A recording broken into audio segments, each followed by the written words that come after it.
आप मुझे किसी भी नाम से बुला सकते हैं, रंडी या वेश्या, क्योंकि समाज में मुझे कभी सम्मानित नजर से नहीं देखा। हमारे पास हर तरह के कस्टमर आते हैं, इसलिए थोड़ी बहुत अंग्रेजी भी आती है मुझे।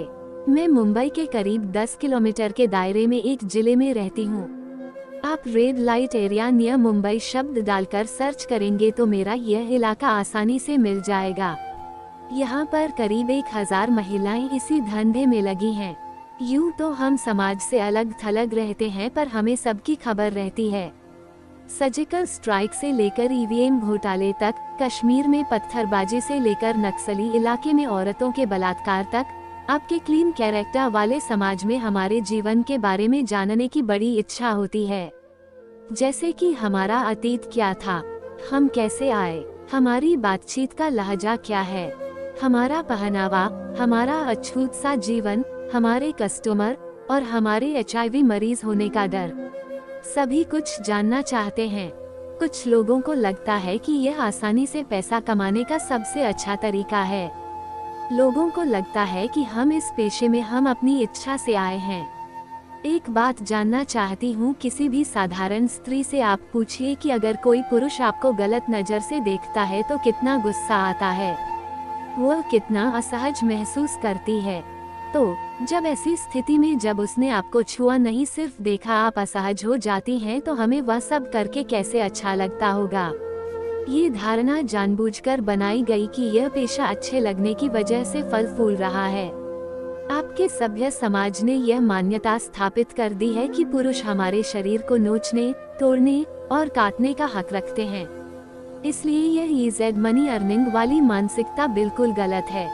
इस पेशे में आने वाली लड़कियां अधिकतर मजबूर होती हैं, अशिक्षित होती हैं, उनका परिवार बेहद गरीब और लाचार होता है, उनका कोई सहारा नहीं होता है, लेकिन कोई उनका ही नजदीकी दोस्त, रिश्तेदार, पड़ोसी वही उसकी मजबूरी का फायदा उठाता है और पैसों के लिए ऐसे नर्क में धकेल देता है। मेरे साथ काम करने वाली कुछ लड़कियां तो रद्दी से भी सस्ते दामों में खरीदी गई हैं। आमतौर पर 14 से 15 साल की लड़की 2600 से लेकर 40,000 के बीच खरीदी जाती है। पिछले साल यानी 2017 में दो बहनें, एक 17 साल और दूसरी 15 साल की को सिर्फ 430 रुपए में खरीदा बेचा गया। दो लड़कियां 430 रुपए में बिक गईं। अगर दोनों लड़कियों का कुल वजन 90 किलो भी था तो इसका मतलब 3 रुपए प्रति किलो। जरा याद करके बताएं, आपने पिछली बार रद्दी पेपर किस भाव बेचा था। शुरुआत के दिनों खरीद कर लाई गई लड़कियों को समझाने का काम हमें ही करना पड़ता है, पर कोई भी लड़की सिर्फ बात करने से नहीं मानती, फिर उसे खूब डराया जाता है। बहुत सारी लड़कियां डर के कारण मान जाती हैं, और जो नहीं मानती हैं, उनके साथ बलात्कार करते हैं, शारीरिक और मानसिक यातना देते हैं, बार बार, लगातार, तब तक जब तक वह इन यातनाओं के कारण टूट नहीं जाती और काम करने के लिए हाँ नहीं कर देती। पर कुछ लड़कियां फिर भी नहीं मानती, तब उनको बलात्कार करने के बाद बेहद शारीरिक कष्ट दिए जाते हैं और उसी यातनाओं के दौरान उनकी हत्या भी कर दी जाती है, या लड़की स्वयं को ही मार लेती है। ऐसी लड़कियों की लाश नदी किनारे या जंगल में पड़ी मिल जाती है, जिन्हें लावारिस घोषित कर दिया जाता है।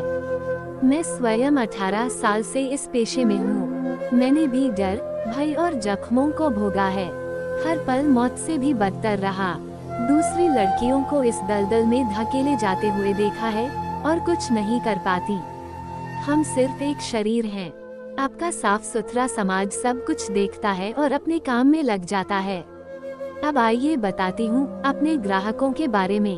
पहले हमारे ग्राहक मिडिल एज हुआ करते थे, पर अब नौजवान और यहाँ तक कि नाबालिग भी आते हैं।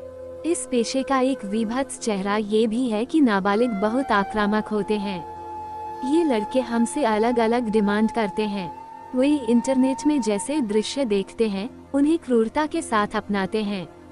हमारे मना करने पर हिंसक हो जाते हैं, क्योंकि पैसा देकर मनमानी करना इनका अधिकार है। ये लड़के काफी निर्दयी होते हैं, पर हमारे पास चुनाव की गुंजाइश नहीं होती है।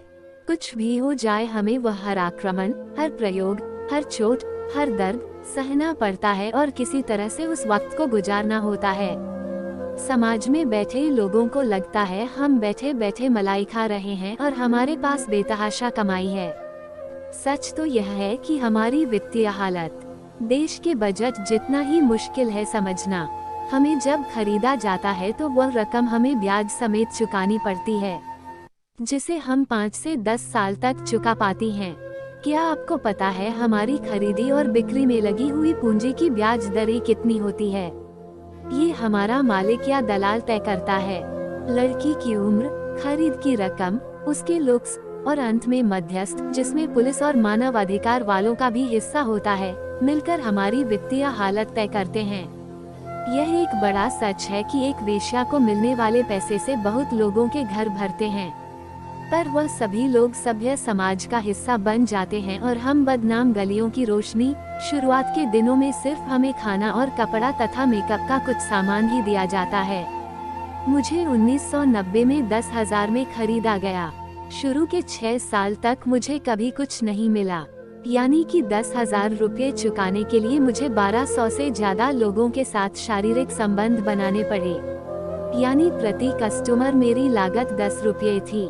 हालांकि अब इस समय हर लड़की को एक ग्राहक से 200 से 250 रुपये मिल रहे हैं। आमतौर पर खुद का सौदा करने के लिए मजबूर एक लड़की महीने में 5,000 से 7,000 रुपये कमा लेती है। इसके बाद उसे घर का किराया 1,600, खाना पीना 3,500, खुद की दवाएं 800 और बच्चों की शिक्षा यदि संभव हो पाए तो 700 रुपये। और सबसे अधिक खर्च हमारे मेकअप का। आप सोचते हैं मेकअप की क्या जरूरत है, पर यदि मेकअप नहीं होगा तो कस्टमर हमारे पास नहीं आएगा। पिछले 18 सालों में देसी और विदेशी करीब 300 गैर सरकारी संस्थाएं देखी हैं। इनमें से 9-10 को छोड़कर बाकी सब फर्जी हैं। ऐसा लगता है सरकारी और गैर सरकारी संस्थाएं मिलकर हमारी बस्तियों को बनाए रखने के लिए काम कर रही हैं। हमारे लिए ऐसे गोचंदा मांगते हैं, डॉक्यूमेंट्री फिल्में बनाते हैं, पर वह सब हमारे पास कभी नहीं पहुंचते। अच्छी फिल्म बनने पर डायरेक्टर को और काम करने वाले कलाकारों को पुरस्कार मिल जाता है और हम जहां के तहां ही फंसे रहते हैं।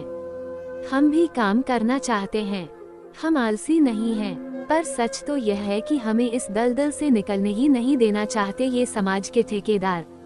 हम जैसी औरतों का 2 बार जन्म होता है, एक बार माँ के पेट से और दोबारा समाज में वेश्या के रूप में। हमारा सामाजिक जीवन भी आपके जैसा ही है। हम भी उत्सव मनाते हैं, जैसे ईद, दीपावली, क्रिसमस, सभी कुछ। उसकी बहुत बड़ी वजह है कि हमारे एरिया में सभी राज्यों से और विदेशी जैसे नेपाल, बांग्लादेश, म्यांमार, रूस, आयरलैंड और भी बहुत से देश की लड़कियां हमारे साथ इस चक्रव्यूह में फंसी हुई हैं। हमारा रहन सहन पहले अलग था, पर अब नहीं। हमारी भाषा अलग है, हमारे धर्म अलग हैं, हमारी जाति अलग है, पर 20 साल से एक साथ रहते रहते हम लोगों ने एक दूसरे को अपना लिया है। क्या आपने कभी सुना है कि ऐसे एरिया में कभी दंगे हुए, मतभेद हुए? नहीं, क्योंकि हम एक दूसरे से दर्द के रिश्ते से जुड़े हुए हैं। मुझे कभी कभी गर्व होता है वेश्या होने पर, क्योंकि हम में बहुत एकता है, प्यार है, त्याग है, ईमानदारी है, सद्भावना है, इंसानियत है। हमें दर्द है और दर्द के होने का एहसास भी जिंदा है। पर जिस समाज से आप आते हैं उस समाज में इन सारी सद्भावना के लिए कहीं कोई जगह नहीं है, और इसलिए हमारे लिए भी आपके उस उत्कृष्ट समाज में कहीं कोई जगह नहीं है, न दिल में न समाज में। अगर कुछ मिला है तो वह है घृणा, तिरस्कार और बात बात पर रंडी और वेश्या की गाली। आपके लिए ये गाली होगी, पर ये तो हमारा जीवन है, एक ऐसा जीवन जिसको हमने स्वयं नहीं चुना, हमें जबरन इसमें धकेला गया और निकलने नहीं दिया जा रहा है। एक बार दिल पर हाथ रखकर बताइए क्या आसान है एक वेश्या का जीवन। ऐसी ही मजेदार और इमोशनल कहानी सुनने या देखने के लिए प्लीज हमारे चैनल को लाइक, शेयर एंड सब्सक्राइब जरूर करें।